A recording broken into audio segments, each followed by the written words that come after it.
Welcome to week 15.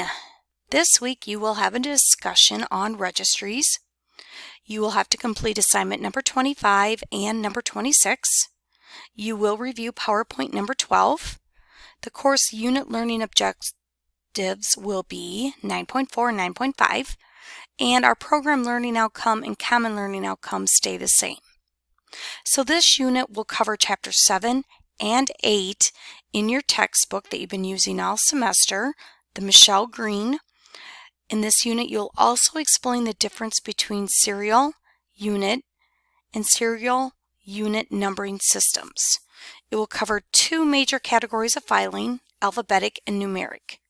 So students will be able to arrange numbers in alphabetic, straight, numerical, terminal digit, and middle digit. And then we move on to chapter 8.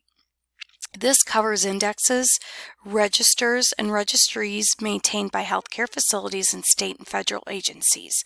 A couple of things to be aware of. I know a lot of the places that you go to will be probably strictly electronic, but a lot of people will get out there. Some of your smaller offices still use paper records, and you will have to know how to file alphabetically or numerically. So this is kind of a still important unit for students to know, understand. So pay attention to the way the filing systems run, in this whole unit. Okay, so let's go ahead and just look at the assignments quick. 25 is going to be out of your 8.1 lab workbook. Okay, so they start on page 73. 8.2 is 80. And one thing to remember, you'll utilize the cases in the back of the workbook. And with these cases, you want to do 02 through 06. You will get blank forms right here. And this link will give those to you that you can fill out for the master patient index. Okay, and again, you do not have to use the above form. You can number each section, such as case 0, write the hospital number down, 02, write the patient's date of birth, etc.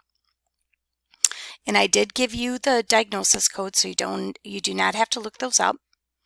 82, you won't be able to calculate the age, so you can leave that blank. Place of birth can be left blank, social security number can be left blank. And then assignment number 26, we're getting into the EHR Go again. We did a lot with deficiencies, so it's just going to expand your knowledge on deficiencies with this whole unit. So if you have any questions for this week, please send me an email.